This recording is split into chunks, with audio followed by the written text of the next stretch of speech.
8장 26절로 40절까지 말씀입니다.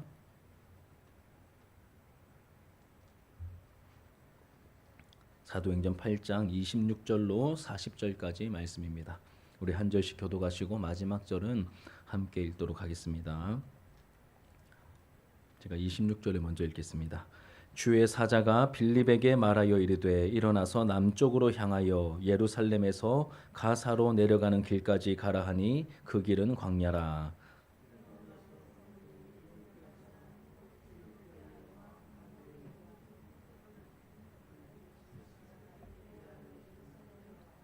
돌아가는데 수레를 타고 선지자 이사야의 글을 읽더라.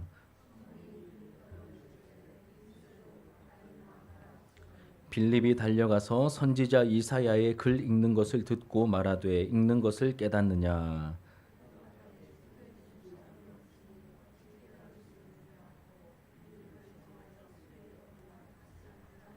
읽는 성경 구절은 이것이니 일러스되 그가 도살자에게로 가는 양과 같이 끌려갔고 털 깎는 자 앞에 있는 어린 양이 조용함 같이 그의 입을 열지 아니하였도다.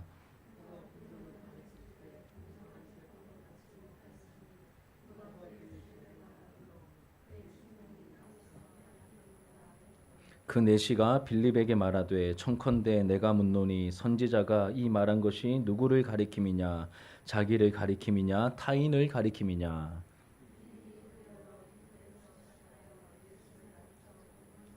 길 가다가 물 있는 곳에 이르러 그 내시가 말하되 보라 물이 있으니 내가 세례를 받음에 무슨 거리낌이 있느냐.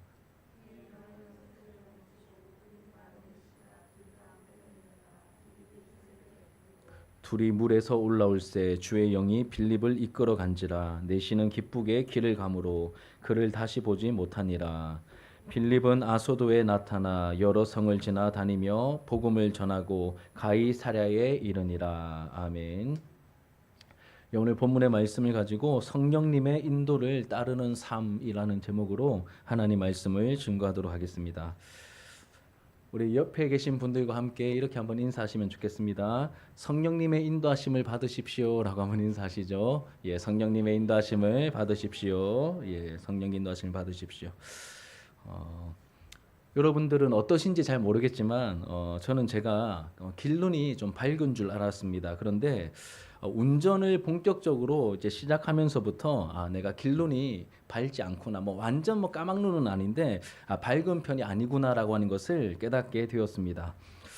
그럼에도 불구하고 이렇게 운전할 때 별로 문제가 되진 않습니다. 왜 그럴까요? 뭐가 있습니까? 내비게이션이, 내비가 있기 때문입니다. 뭐 차량의 옵션으로 붙어 있기도 하고 또 요즘은 핸드폰 어플로도 뭐 T맵이든 뭐 카카오 맵이든 다 깔리기 때문에 우리가 얼마든지 사용할 수 있습니다.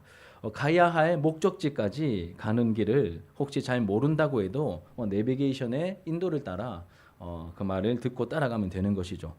여러분 오늘 말씀은 내비게이션이 우리를 목적지까지 안내하는 것과 비슷하게 우리 안에 함께 하시는 성령님께서 우리를 한 걸음 한 걸음 날마다 인도하시며 주님의 뜻이 이루어지는 그 목적까지 우리가 가고 싶은 곳이 아니라 주님께서 주님의 뜻이 이루어지는 그 목적까지 이르게 하시는 그 성령님의 인도하심에 대해서 오늘 말씀이 우리에게 보여주고 있습니다. 지금부터는 말씀에 나오는 내용을 좀 더 구체적으로 우리가 살펴보도록 하겠습니다.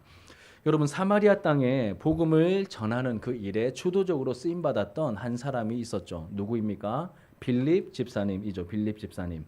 복음을 전할 때 더러운 귀신들이 이제 쫓겨가기도 하였고 여러 모양의 환자들이 고침을 받기도 했습니다. 심지어 이 사마리아 성에서 이제 미신적인 마술을 행하며 큰 자라고 일컬음을 받았던 그 마술사 시몬, 이 시몬이 복음 앞에서 거꾸러졌죠. 이후에 전심으로 빌립을 따르는 그러한 기대치 않았던 그런 놀라운 결과까지 나타나게 되었습니다. 아마 빌립은 이 사마리아 땅에서 굉장히 유명한 사람이 되었겠죠. 왜냐하면 이 시몬이 원체 엄청난 사람이었는데 이 시몬을 굴복시키고 겉보기에는 시몬 위에 빌립이 올라섰기 때문에 아마 굉장히 유명한 사람, 유력한 인물이 되었을 것입니다. 아마 생각보다 큰 영향력을 가지게 되었겠죠.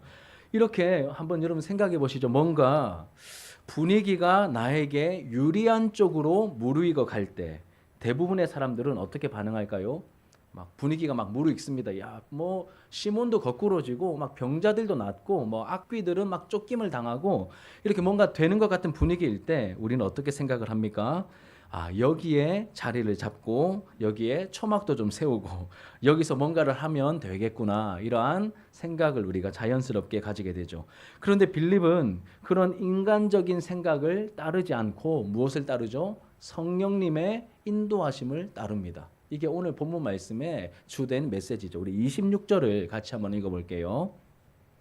26절입니다. 시작. 주의 사자가 빌립에게 말하여 이르되 일어나서 남쪽으로 향하여 예루살렘에서 가사로 내려가는 길까지 가라 하니 그 길은 광야라. 아멘.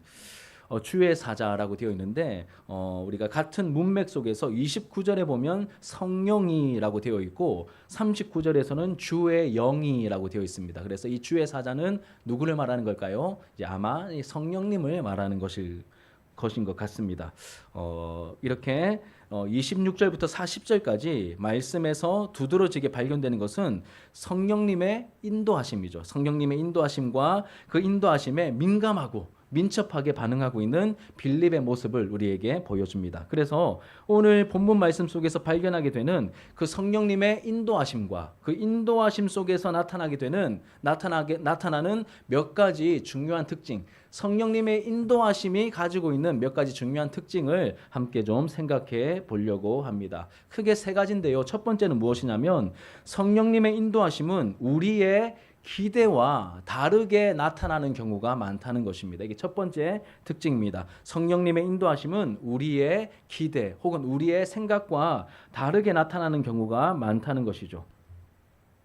여러분 이렇게 한번 접근해 보시죠. 나를 환영해 주고 뭔가 잘 되고 있고 익숙한 장소가 있습니다. 이게 A입니다. 이에 반해서 내가 가고 싶지 않은 낯선 환경과 나를 별로 환영해 주지 않은 이 두 번째 B라는 장소가 있다고 생각해 보실 때 여러분 A로 가시겠습니까? B로 가시겠습니까? 당연히 A죠. 당연히 A입니다. 우리의 본성이 가고자 하는 곳은 자연스럽게 A입니다. 우리의 본성은 나를 환영해주고 내가 영향력을 발휘할 수 있는 곳으로 가려고 할 것입니다. 누구나 마찬가지죠. 빌립 집사님도 우리와 같은 성정을 가지고 있었기 때문에 마찬가지였겠죠. 핍박을 피해서 도망치다가 예기치 않게 들어가게 된 사마리아 성이었습니다. 하지만 그곳에서 맞이하게 된 사역적인 결과는 짧은 시간이지만 엄청난 것이었습니다. 하나님의 능력이 임한 것이죠. 부흥이 임한 것입니다. 기대 이상의 성과를 보게 되었죠. 복음을 전할 때 귀신이 이렇게 떠나가게 되었고 병든 자들이 일어나게 되었고 자칭 큰 자 노릇을 하고 있었던 마술사 시몬까지도 굴복하게 되었습니다. 이제 빌립은 그 성에서 유명인이 되었고 엄청난 영향력을 가지게 되었습니다. 그럼 이제 빌립이 말 한마디 하면 그 사마리아 성이 들썩들썩 거리겠죠. 그렇죠? 그만큼 이제 영향력을 가지게 되었습니다. 모든 상황이 빌립에게 유리하게 호기로 작동하고 있습니다. 그러면 여러분 빌립이 무언가 하나님의 일을 해야 할 때, 사역을 해야 될 때 어디서 하면 좋을까요? 이렇게 호기로 작동하고 있으면 빌립은 어디서 교회를 개척하거나 어디서 사역을 시작하면 좋을까요? 사마리아 아닙니까? 그럼 제 질문이 어렵습니까? 여러분 아니죠, 그렇죠? 당연히 사마리아겠죠, 그렇죠? 이제 예루살렘에서는 핍박 때문에 쫓겨 나왔으니까 이제 어딘가에서 정착하여 무언가 사역을 시작해야 된다면 이 사마리아가 딱인 것처럼 우리에게는 다가옵니다. 누가 봐도 하나님의 뜻처럼 보이죠. 하지만 성령님께서는 빌립을 그곳에 머물게 하지 않으시고 다른 곳으로 떠나가게 하십니다. 남쪽으로 가라고 하십니다. 예루살렘에서 사마리아는 북쪽에 있거든요. 북쪽으로 한참 올라가다가 거기서 뭔가 이렇게 사역이 펼쳐졌는데 하나님께서 갑자기 어디로 가라고요? 계속 북진하라면 또 한편으로 이해가 되지만 그게 아니라 실컷 올라갔는데 또다시 예루살렘을 거쳐서 더 남쪽으로 그 광야로 가라고 하나님께서 말씀하셨죠. 우리 26절 다시 한번 읽어보시죠. 26절 시작. 주의 사자가 빌립에게 말하여 이르되 일어나서 남쪽으로 향하여 예루살렘에서 가사로 내려가는 길까지 가라 하니 그 길은 광야라. 사실 빌립은 올라가고 있었습니다. 그런데 내려가라고 하십니다. 근데 그냥 내려가라고 하면 뭐 그럴 수 있지 싶은데 여러분 내려가면 그 길은 뭐라고요? 광야입니다, 여러분. 사람이 없는 곳입니다. 광야로 내려가라고 하십니다. 이런 광야는 어떤 곳이죠? 위험한 곳입니다. 사람이 없어야 정상인 곳이죠. 가봤자 아무것도 없고 아무것도 발견할 수 없는 곳이 바로 광야입니다. 그런데 그 광야길로 내려가라고 하시죠. 우리의 본성과 우리의 기대와 너무 다르지 않습니까? 우리가 생각할 때는 사마리아에서 잘 되고 있으니 여기서 뭔가를 해야 되겠구나. 이것이 우리의 생각과 우리의 본성의 움직임인데 하나님께서는 그 잘 되고 있는 그 현장을 떠나게 하셔서 남쪽으로 광야로 가라고 하십니다. 우리의 생각과 우리의 기대와 참 다르게 인도하시죠. 하지만 이제 빌립 집사님은 뭐 이런 반구도 없이 바로 일어나 남쪽으로 내려갑니다. 아마 이런 영적인 민첩함이 있었기 때문에 이방인 선교의 문을 여는 그 징검다리 같은 역할을 빌립 집사님이 하지 않았나 그런 생각이 들기도 합니다. 여러분 여하튼 이 성령님의 인도하심을 따라 일어나 사마리아 성을 떠나서 예루살렘을 지나 가사까지 내려가는 그 광야길로 내려가게 되었습니다. 이 순종의 첫 발걸음을 뗀 것이죠. 그러자 여러분 그 광야에 아무도 없어야 정상인데 누구를 만납니까? 말씀을 보니 예루살렘에 예배드리러 왔다가 다시 고국으로 돌아가고 있는 에디오피아 여왕 간다게의 모든 국고 그냥 개인 금고 말고 그 국가 금고를 맡고 있는 내시를 만나게 되죠. 우리 부연 설명 좀 하면 여기서 간다게는 여왕 이름이 아니고 우리 이집트의 왕을 뭐라고 부르죠? 바로 혹은 파라오라고 부르죠. 이제 에디오피아 왕을 부르는 호칭이 이제 이름이 아니고 이 간다게는 이제 바로처럼 파라오처럼 그런 왕을 부르는 호칭입니다. 우리 여하튼 27절과 28절 같이 한번 읽겠습니다. 27절과 28절 시작. 일어나 가서 보니 에디오피아 사람 곧 에디오피아 여왕 간다게의 모든 국고를 맡은 관리인 내시가 예배하러 예루살렘에 왔다가 돌아가는데 수레를 타고 선지자 이사야의 글을 읽더라. 아멘. 여러분 성령님의 인도하심은 내가 원하는 방향으로 인도하시는 경우가 전혀 없는 건 아니지만 별로 없습니다.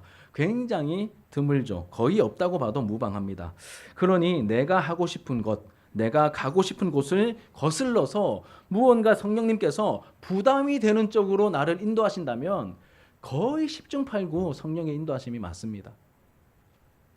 나를 불편하게 하는 장소, 나를 불편하게 하는 대상에게로 인도하신다면 거의 성령님의 인도하심이 거의 확실할 겁니다. 100%라고는 말할 수 없습니다. 여러분 우리 뭐 진주에서 그렇게 멀지 않은 거창의 거창고등학교가 유명하죠, 그렇죠? 거기에 보면 그 직업을 선택하는 10계명 여러분 많이 들어보셨죠, 그렇죠? 거기에 보면 굉장합니다. 월급을 적게 주는 쪽을 선택해라. 왜냐하면 거기가 하나님께서 원하시는 곳이 맞을 거다.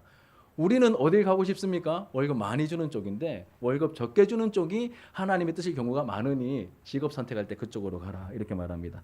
내가 가고 싶은 원하는 곳이 아니라 나를 필요로 하는 곳으로 가라 이런 계명의 내용도 있고 또 갖추어진 곳이 아니라 내가 처음부터 시작해야 되는 곳으로 가라 이렇게 말합니다. 그리고 아내나 부모가 반대하는 곳은 확실하다 이런 계명도 있고 그리고 마지막에는 왕관이 아니라 단두대가 기다리고 있는 곳으로 가라. 이것이 이 거창고등학교 이렇게 직업 선택의 10계명입니다. 아마 여러분 들어보셨을 것입니다.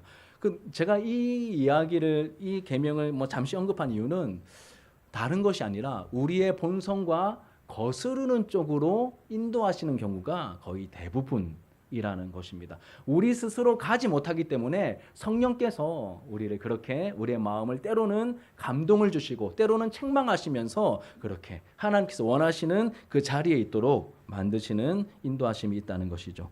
이것이 첫 번째 성령님의 인도하심의 특징입니다. 우리의 기대, 우리의 경험, 우리의 본성과 다르게 말씀하시고 인도하시는 경우가 많다는 것이죠.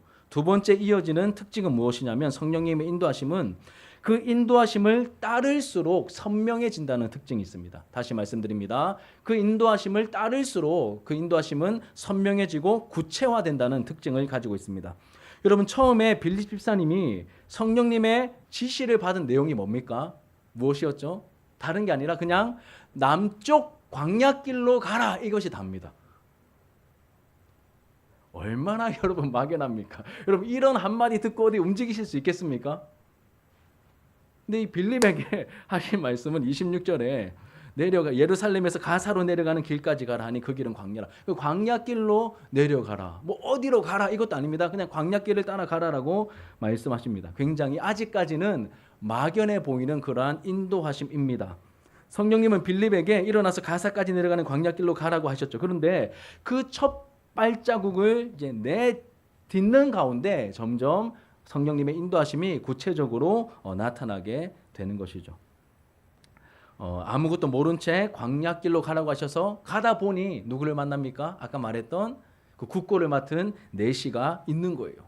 내시가 있었습니다. 그리고 그 내시가 수레를 타고 고국으로 돌아가고 있었는데 이 내시는 이사야 말씀의 한 부분을 또 읽고 있었다라고 말합니다. 그리고 성경을 개인적으로 소유하고 있는 것을 보니 여러분 이때는 성경이 굉장히 귀했습니다. 지금처럼 이런 책들 다 여러분 집에 가면 뭐 한 사람이 2권씩 3권씩 가지고 계시고 이런 성경이 아니라 정말 성경을 개인적으로 가지고 있다는 것은 완전 갑부 중에 갑부라는 뜻입니다. 너무 귀했거든요. 그러니까 이 내시는 엄청난 부자였을 것입니다. 그리고 그 수레도 호화로웠겠죠. 그리고 아마 경비병들도 있었을 것입니다. 이제 첫걸음을 떼니 이 수레와 이 수레 타고 있는 그 내시를 만나게 되었죠. 그렇다면 여러분 만났습니다. 이제는 어떻게 해야 되겠습니까? 광야의 길로 광야길로 가라는 것까지가 성령님의 인도하심이었죠. 그런데 함부로 이 지체 높으신 우리 내시라고 하니까 좀 너무 이렇게 이렇게 좀 표현이 좀 죄송합니다. 좀 세피하게 여기는 경향이 있는데 힘을 가지고 있는 국고를 맡은 엄청난 권력을 가진 그 내시 함부로 다가갔다가 어떻게 될까요? 그럼 광야에 사람이 없어야 정상이죠. 그런데 빌립이 저 사람 하나님이 섬기는 종이구나 그 내시가 그렇게 보았을까요? 아니겠죠. 뭔가 강도가 아닌가? 왜 저 사람이 저렇게 나타나지? 이런 식의 뭔가 경계를 분명히 했겠죠. 빌립은 수레를 보기는 했지만 뭘 어떻게 해야 될지 알 수 없었습니다. 이때 성령님께서 다음 어떻게 해야 될지를 말씀하십니다. 29절 같이 한번 읽어볼게요. 29절 자 시작. 성령이 빌립더러 이르시되 이 수레로 가까이 나아가라 하시거늘. 성령님이 그 다음을 말씀하시는 거예요. 빌립더러 이르시되 이 수레로 가까이 나아가라 하시거늘. 제가 말씀드렸듯이 함부로 접근했다가 어떻게 됩니까?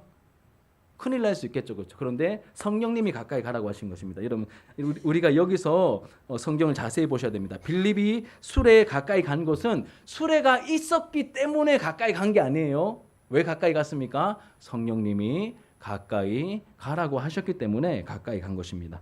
이렇듯 우리가 성령님의 인도하심을 따라 한 걸음을 순종하면 그 순종의 자리에서 그 다음에 무엇을 해야 하는지 가르쳐 주십니다.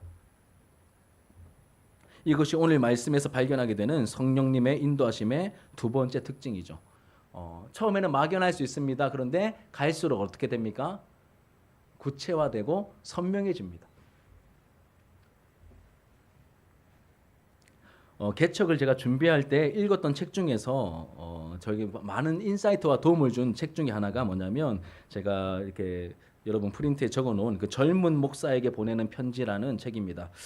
유진 피터슨 목사님과 그 아들 되는 그 목사님이 서로 편지를 주고받으면서 나누었던 그 내용들을 모아서 책으로 만든 게 그 아들 목사님이 이제 아버지가 돌아가셨기 때문에 책으로 만든 내용이 젊은 목사에게 보낸 편지입니다.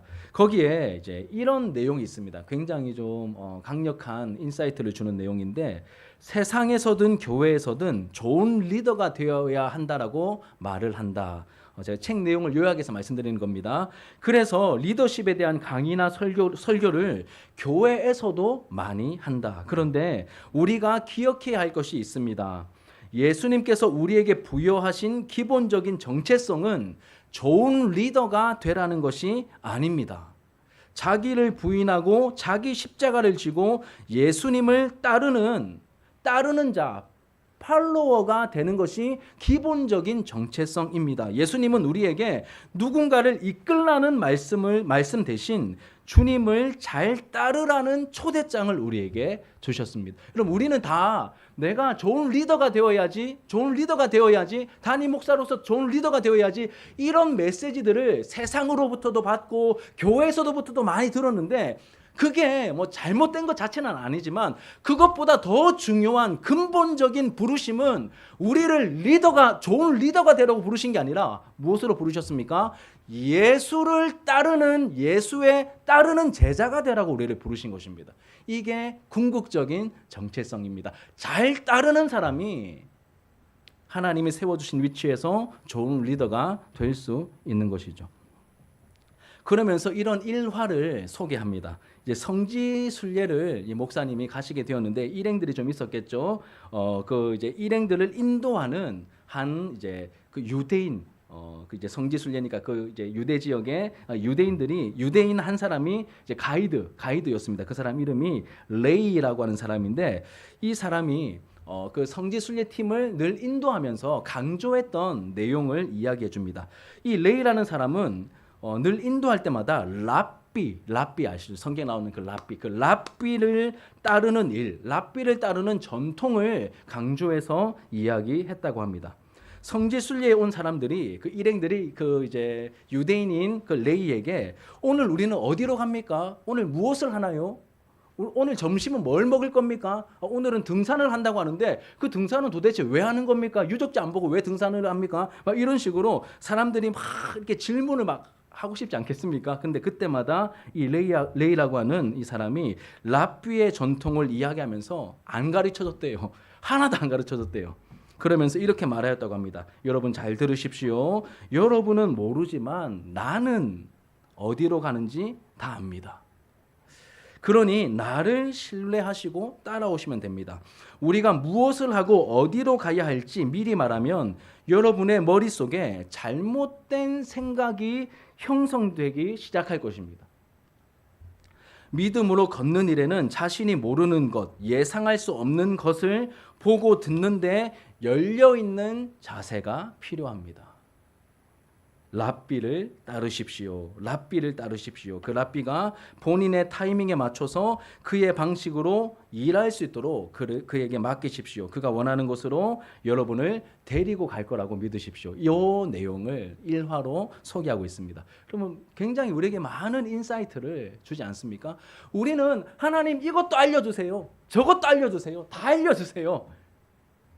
우리 이렇게 다 알기를 원하지만 이 랍비의 전통 속에서, 그리고 하나님께서는 그냥 나 믿고 따라오면 돼, 이렇게 말씀하시는 것이죠. 그러면서 따라가다 보면 하나씩 열리는 거예요.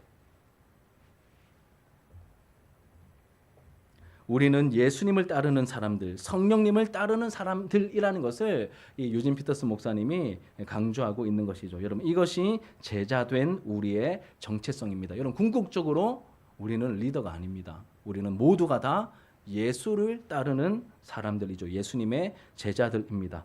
성령님께서 우리를 인도하실 때 모든 것을 다 하나하나 소상하게 다 알려주시면서 우리를 인도하지 않으십니다. 우리는 주님, 우리에게 앞이 어두우니 빛을 비춰주십시오라고 간구할 때 우리는 본성적으로 어떻게 간구합니까? 하나님 저 끝까지 쫙 다 비춰주십시오. 우리는 이런 마음을 가지죠. 저도 마찬가지입니다. 이것이 우리의 본성입니다. 서치라이트처럼 쫙 다 비춰주기를 우리는 원하고 있지만, 그런데 성경을 보시면 시편 119편 105절에 이렇게 말합니다. 주의 말씀은 내 발의 등이요 내 길의 빛이니이다. 등은 뭘까요? 등불입니다. 그럼 등불 아시죠? 뭐 직접 본 적 없다 하더라도 사극 같은 데 보면 나오지 않습니까? 그러면 그 어두컴컴한데 자기 발 한 발 앞자국 보이는 게 등불입니다. 한 걸음 가면 또 다음 걸음이 보이고, 한 걸음 가면 또 다음 걸음이 보이는, 이게 등불입니다. 이게 말씀으로 인도하시는 성령의 인도하심의 특징이라는 겁니다. 다 한꺼번에 다 보여주시고, 자 저기 보이지, 저까지 다 보이지, 이제 뛰어가, 이게 아니라 나하고 한 걸음씩 가는 거다. 무슨 일이 일어날지 모르지만 나만 믿고 따라오면 돼. 그러면서 한 걸음씩 한 걸음씩 내가 예기치 못한 상황들을 만나게 하시면서, 하지만 하나님이 함께 하시고 동행하시고 그 걸음을 인도하시니 우리가 그 걸음을 따라가면서 한 걸음 한 걸음 가게 되는 것이죠. 여러분, 우리가 우리의 생각과 기대와 다르게 인도하시는 그 성령님의 인도하심, 우리에게 불편할 수 있습니다. 하지만 믿음으로 하나님을 신뢰하면서 믿음의 첫 걸음을 떼고 그 다음 걸음으로 한 걸음씩 가기 시작할 때 그 다음의 인도하심이 우리 앞에 하나씩 하나씩 나타나게 될 것입니다. 여러분, 성령님의 인도하심은 한 걸음 한 걸음입니다. 우리에게 주시는 양식도 일용할 양식입니다. 여러분, 1년치 한꺼번에 주셔서 1년을 버티게 하지 않으십니다. 날마다 날마다 필요한 하늘의 양식을. 광야의 여정 아시잖아요, 그렇죠? 하루하루에 날마다의 양식을 주십니다. 1년치 양식을 주시면 우리가 어떻게 될까요? 어떻게 될 것 같으십니까? 아, 이거 잘 아껴가지고 이렇게, 처음 생각은 그럴 수 있는데 1년치 양식이 딱 오면 다 탕자가 되겠죠, 그렇죠? 이거 다 쓸어갑니다. 아, 1년치. 성령님의 인도하심은 한 걸음 한 걸음이죠. 그러니 서두르지 마십시오. 성령님의 인도하심보다 앞서려고 하시면 안 됩니다. 성령님과 템포를 맞추기 위해서 우리는 무엇보다 기도해야 됩니다. 기도해야 됩니다. 기도할 때 자꾸 앞서려고 하는 내 영혼을 하나님께서 기도하는 가운데 나를 잠잠케 하실 것입니다. 동시에 성령님의 인도하심에 민감하게 만들어 가실 것입니다. 그리고 성령님의 인도하심에 따를 수 있는 그 힘을 우리에게 주실 것입니다. 자꾸 힘이 붙을 겁니다. 가기 싫었던, 못했던 건데 한 걸음 한 걸음 가면서 이제 그 발자국을 내딜 수 있는 그런 힘을 우리에게 주시겠죠. 그러니 성령님의 인도하심을, 저와 여러분들이 성령님의 인도하심을 받는 삶을 정말로 살고 싶다면 우리는 하나님의 말씀에 귀를 기울일 뿐만 아니라 깊이 기도해야 합니다. 여러분, 내 뜻을 관철시키는 기도가 아니라 내가 주님을 신뢰하며 따를 수 있도록, 주님, 내가 준비되기를 원합니다.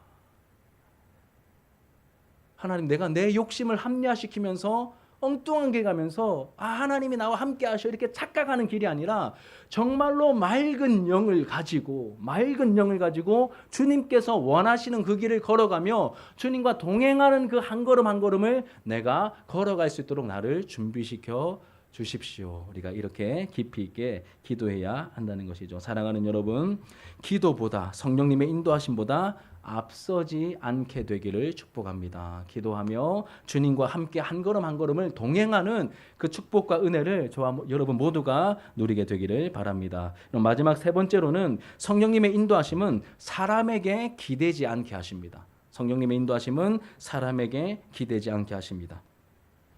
여러분, 성령님의 인도하심을 따르는 삶을 실제로 우리가 부족하지만 그래도 우리가 믿음으로 살아가려고 몸부림치다 보면 참 놀라운 일들을 제법 많이 경험하게 되죠. 대표적인 것이 무엇이냐면 성령님의 인도하심을 따르는 과정에서 경험하게 되는 대표적인 일들은 내가 막 안 되던 일들이 갑자기 막 잘 되고 학생들은 막 성적이 오르고, 여러분, 이런 거 아닙니다. 이런 거 아니고 무엇이냐면 하나님께서 다른 누군가를 구원하는 일에, 혹은 영적으로 삶이 무너진 사람에게 은혜를 흘려보내어서 그 사람이 회복되는 그 일에, 그 한 영혼을 구원하거나 한 영혼을 회복시키는 그 일에, 이 귀한 사역에 연약하고 부족하기 짝이 없는 나 같은 사람을 하나님께서 사용하셔서 그 사람을 구원하시거나 그 사람을 회복시키시는 이 놀라운 일들을 경험하게 하신다는 것이죠. 이것이 성령님의 인도하심을 따르는 사람들에게 나타나게 되는 하나님의 능력이고 하나님의 일하심입니다. 여러분, 한번 생각해 보시죠. 여러분께서 구원을 받았을 때 하나님의 그 복음의 말씀이 내 영혼에 진짜 막 사무치도록 와닿아서 영적으로 죽어있던 내가 생명을 얻어, 그 놀라우신 하나님의 자녀가 되었음이 정말로 믿어지고 이 하나님 사랑이 막 넘쳐 흘러가지고 여러분들의 모든 죽어있던 영적인 것들을 다 살려주시고 일으켜주신, 나를 참으로 자유케 해주신 이 감격적인 순간이 여러분 기억이 나십니까? 이 구원의 감격이지 않습니까?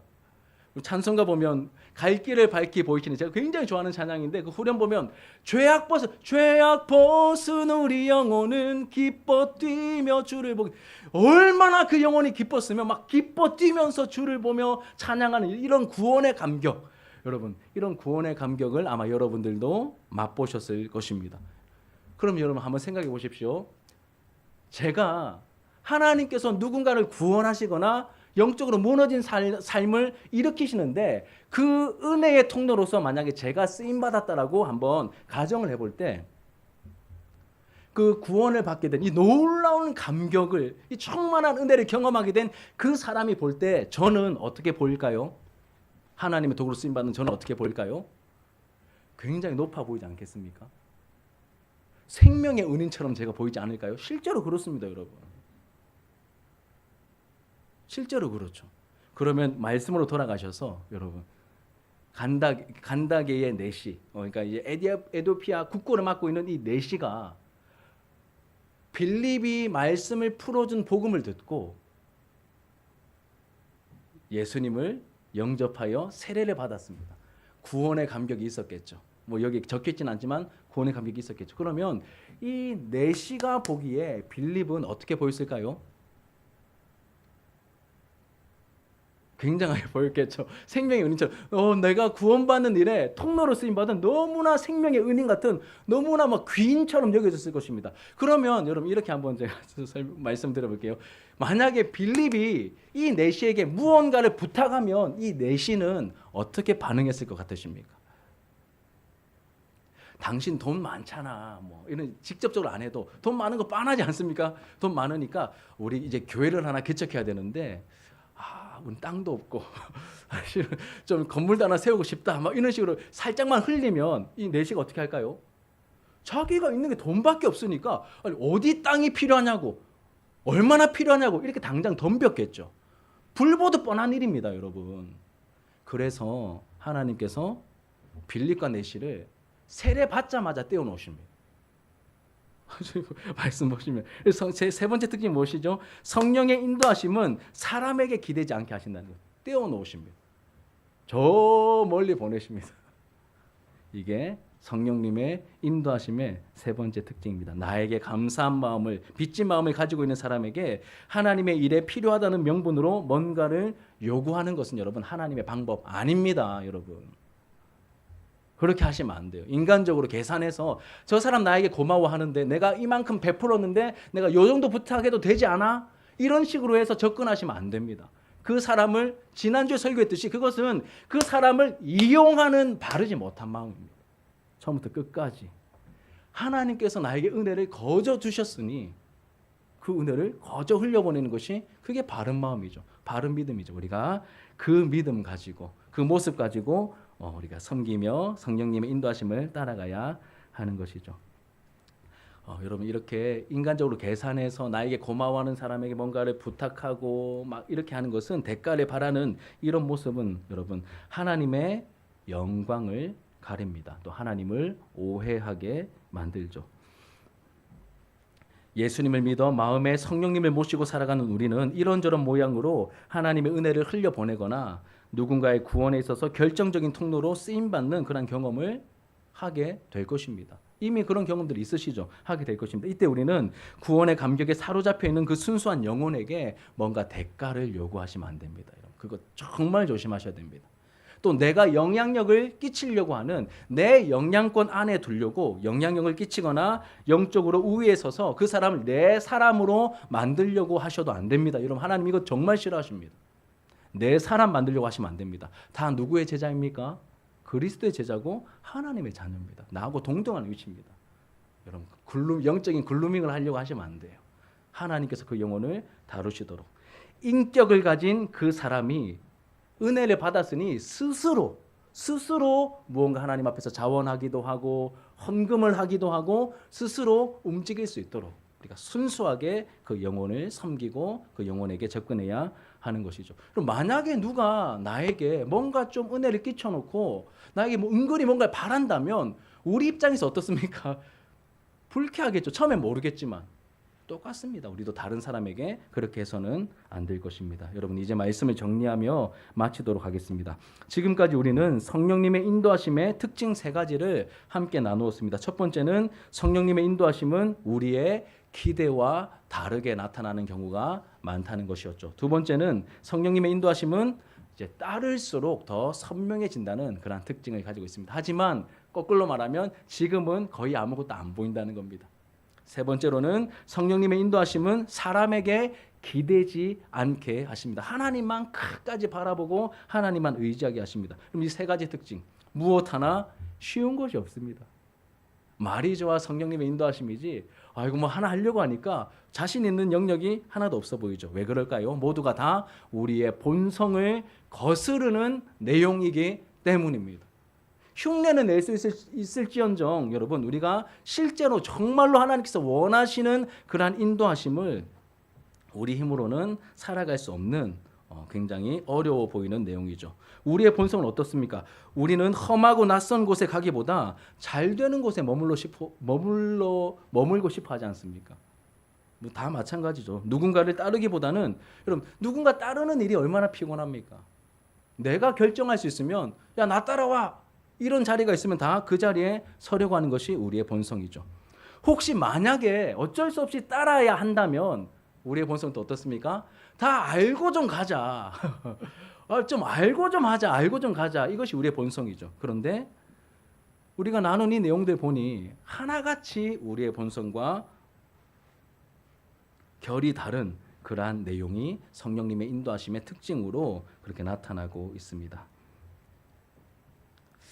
여러분 이 모든 것은 앞에서 말씀드린 이 모든 것은 성령님의 생각과 성령님의 방법이 아니라 모두 다 육신의 생각이죠. 내가 앞장서고 싶고 내가 편한 곳에 있고 싶고 내가 다 알고 말하고 싶고 막 이런 것은 우리의 육신의 생각이라고 말씀하십니다.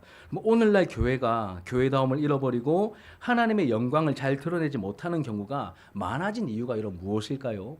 무엇인 것 같으십니까? 하나님의 방법, 성령님의 인도하심을 따르는 게 힘들고 어려워요. 그리고 따라도 잘 표도 안 납니다. 열매도 없는 것처럼 보입니다. 그래서 적당하게 포장해 놓은 인간적인 생각을 따르면서 우리는 성령의 인도하심을 따르고 있어. 이렇게 얼마든지 포장이 가능하거든요. 우리는 그만큼 약삭 빠르고 그 일의 전문가이기 때문입니다. 이렇게 처음에는 편하지 않게 덮으면서 포장하면서 이렇게 따라가다 보니 시간이 10년 지나고 20년 지나고 30년 지나고 우리나라 기독교 역사가 요만큼 오면서 어느 순간부터 성령님의 인도하심을 따를 때 나타나는 역사들이 점점 희귀해져 가는 것이죠. 자꾸 변질되고 향기가 아닌 냄새가 나고 이상한 모양으로 변질되는 일들이 나타나게 된 것입니다. 지금부터라도 우리가 인간적인 생각과 사람의 방법을 내려놓고 성령님의 인도하심을 따라야 하는 것이죠. 오늘 말씀은 그것을 우리에게 말씀하고 있는 것입니다. 그런데 이게 사람의 힘으로 이제부터 따라야지라고 한다고 해서 이게 되는 게 아니죠. 그렇죠? 그래서 성령님의 인도하심을 따르는 구체적인 여러 가지 방법들이 많이 소개되어 있지만 오늘 말씀 속에서 발견하게 되는 이 한 가지만 우리가 좀 마지막으로 좀 붙들었으면 좋겠습니다. 무엇이냐면 이 말씀을 묵상하고 이렇게 설교를 준비하는 가운데 참 인상적으로 다가온 이 한 가지는 무엇이냐면 성령님의 인도하심에 무모할 정도로 즉각적으로 반응하고 있는 빌립의 모습입니다. 정말 무모할 정도로 즉각적으로 반응하고 있는 빌립의 모습이죠. 그래서 여러분 저는 이런 표현을 썼습니다. 믿음의 무모함이 하나님의 역사를 이루고 하나님의 기쁨이 되는 그런 경우다라고 이렇게 다가옵니다. 근데 성경을 다시 이렇게 좀 더듬어 보니 여러분 이런 믿음의 무모함, 하나님의 인도하심을 따르기 위해서 믿음의 무모함, 어떻게 보면 용기죠. 이 용기, 믿음의 무모함을 가지고 그 첫 발자국을 떼고 순종의 발걸음을 내디뎠던 그러한 굵직굵직한 사건들이 너무나 많더라고요. 가장 대표적인 게 창세기에 네 독자 이삭을 바쳐라라고 하신 그 아브라함에게 하나님께서 말씀하셨을 때 아브라함이 질문하지 않았습니다. 어떻게 했죠? 짐 싸고 순종의 첫걸음을 내디뎠습니다. 그러니 모리아산에서 뭘 발견합니까? 하나님 예비하신 여호와 이레의 그 양을 발견하는 것이죠. 믿음의 무모함입니다. 또 이 다윗이 전장에서 골리앗의 소리를 듣고 막 고민하고 계산하고 내가 3년만 더 기다려라 막 이렇게 접근하지 않고 어떻게 합니까? 무모했죠. 엄청나게 무모했죠. 그냥 자기가 할 수 있는 물맷돌 5개 가지고 그냥 달려나간 거예요. 여호와의 이름 하나 의지하면서 달려나간 겁니다. 이런 믿음의 무모함으로 말미암아 하나님께서 사용하셔서 역사하신 그런 기록들, 오늘 본문의 말씀도 마찬가지죠. 빌립도 마찬가지입니다. 그리고 이런 믿음의 무모함의 가장 최고봉에는 제가 생각할 때는 예수님이 계시지 않나 싶습니다. 그 하늘 영광 다 버리시고 우리 구원하시려고 그냥 내려오신 거예요. 그 순종의 첫걸음이 있었기에 우리의 구원이 있었고 또 하나님의 많은 역사들이 뒤따라올 수 있었던 것입니다. 성령님의 인도하심에 민감했던 이런 믿음의 무모한 행동들이 하나님의 역사를 이루고 하나님의 기쁨이 되었다는 것을 우리는 성경 역사와 또 기독교 역사와 여러분들 개인의 삶의 역사를 통해서 충분히 여러분 아시고 있는 내용일 것입니다. 사실 설립 2주년을 같이 난 우리 진주 하나로 교회도 믿음의 무모함 가운데 사실은 세워진 그러한 교회입니다. 여러분 대충 스토리를 아시니까 말씀드리진 않겠습니다. 아무것도 없이 그냥 시작했습니다. 제 마음에 주신 한마디는 이거였습니다. 개척은 도전이 아니라 순종이다. 그냥 순종한 겁니다. 그러니 여기까지 왔습니다. 제가 계획한 뭐가 없었습니다. 그런 한 걸음 한 걸음 올수록 그냥 뭔가 여러분들도 오시고 또 어떤 방향으로 가야 될지 감도 좀 잡히게 하시고 여기까지 오게 되었습니다. 하나님의 은혜로 이렇게 뭔가 이루어진 흔적들이 여기저기에 많이 또 보이기도 합니다. 이로 볼 때 여러분 앞으로 계속해서 이런 인도하심과 하나님의 일하심이 있겠구나라고 하는 그런 기대감을 가지게 합니다. 그럼 이 교회는 우리 진주 하나로 교회는 제가 개척해서 세운 교회가 아닙니다. 여러분들이 모여서 세워진 교회도 아닙니다. 궁극적으로 예수님께서 자기의 핏값 위에 세우신 주님의 교회라는 사실을 여러분 반드시 명심하셔야 됩니다. 그렇기 때문에 주님의 교회이기 때문에 앞으로도 계속해서 분명 많은 성령의 감동을 우리에게 주실 겁니다. 거기에 민감하셔야 됩니다. 우리 각자에게 또는 우리 공동체적으로 성령의 인도하심을 받도록 하기 위한 그런 감동들을 주실 겁니다. 이때 우리가 깨어 있어야 되지 않겠습니까? 그래야 하나님의 일을 우리가 또 제대로 또 풍성하게 할 수 있지 않겠습니까? 우리가 깨어 있어야 하는 것이죠. 우리 로마서 8장 14절 마지막으로 읽고 말씀을 이제 마치도록 하겠습니다. 로마서 8장 14절 시작. 무릇 하나님의 영으로 인도함을 받는 사람은 곧 하나님의 아들이라. 하나님의 아들 혹은 하나님의 자녀라라는 뜻입니다. 하나님의 영으로 인도함을 받는, 성령으로 인도함을 받는 사람은 뭐라는 뜻입니까? 하나님의 자녀라고 말합니다. 거꾸로 말하면 여러분 하나님의 아들들, 하나님의 딸들의 결정적인 특징이 무엇입니까? 세상 방식을 따라 살아가는 사람들이 아니요, 성령의 인도하심을 받으며 성령의 인도하심을 따르는 사람들이 하나님의 자녀들의 특징이라는 겁니다. 여러분 나는 하나님의 자녀예요 라고 우기지 마십시오. 따르는 삶을 통하여 그 자녀됨을 나타내십시오. 이것이 우리가 가질 수 있는 영광인 것이죠. 오늘 말씀을 마무리하면서 이런 마음의 소원이 들었습니다. 하나님의 자녀라는 영적인 긍지를 우리가 가지고 싶습니다. 성령님의 인도하심을 구하고 따르는 가운데 깊이 기도하고 말씀 한 구절 붙들고 씨름하며 한 걸음 한 걸음 내딛는 가운데 이 세상에 줄 수 없는 그 기쁜 평강을 주시는 그 하나님이 우리 하나님이시다. 내 아버지시다. 나는 그분의 아들이다. 나는 그분의 딸이다. 지금도 내 삶을 다스리시고 나를 인도하고 계신다. 이 영적인 긍지를 가지고 살아갈 수 있는 한 사람의 그리스도인들과 또 우리 교회 공동체가 더욱더 되어가기를 주님의 이름으로 축복합니다. 우리 말씀을 기억하면서 기도하는 마음으로 함께 찬양했으면 좋겠습니다. 오늘 이곳에 계신 성령님 함께 찬양합시다.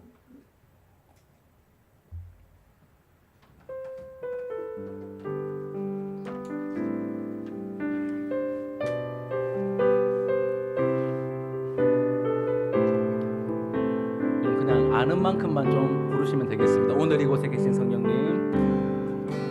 오늘 이곳 계신 성령님, 계신 성령님, 우리에게 말씀하시고 우리 가르치 다친 우리 마음, 다친 우리 마음 열어주시고 주의 빛으로 우릴 인도하소서. 오늘 이곳에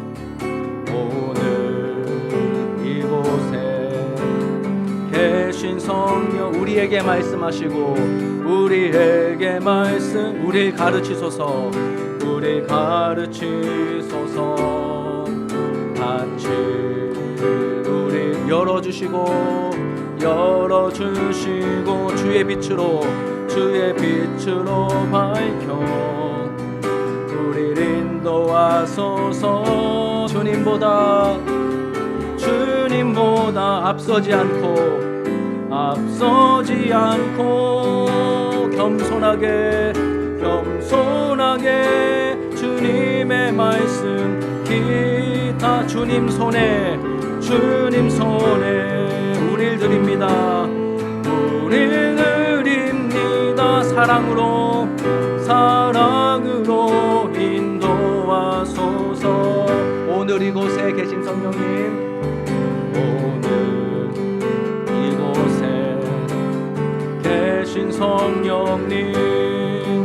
우리에게 말씀하시고 우리 가르치 다친 우리 마음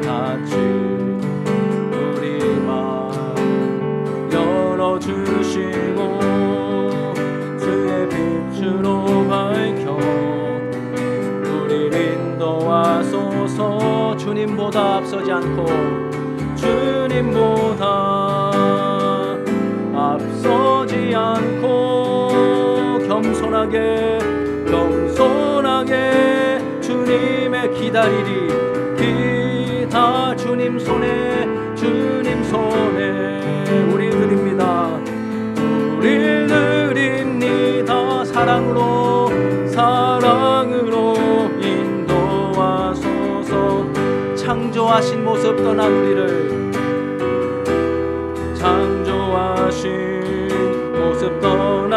예수님 닮게 나 빚으소서.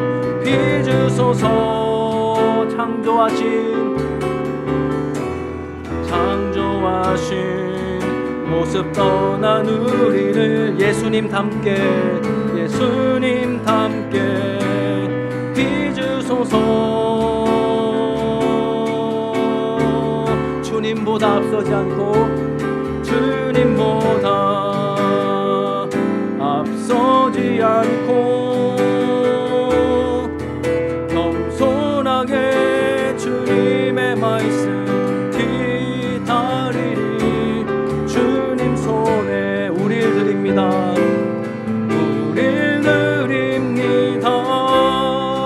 사랑으로 인도하소서. 나 주님의 기쁨 되기 원하네.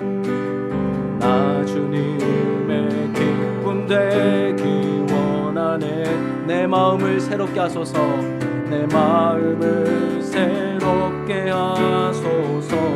새 부대가 되게 하여 주사.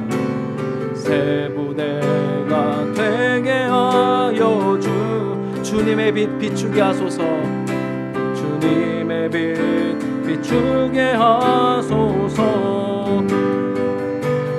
내가 원하는 한 가지, 주님의 기쁨이 되는 것,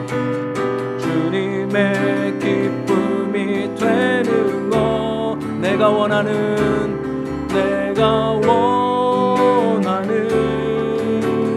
한 가지, 주님의 기쁨이 되는. 마지막으로 내가 원하는 한 가지,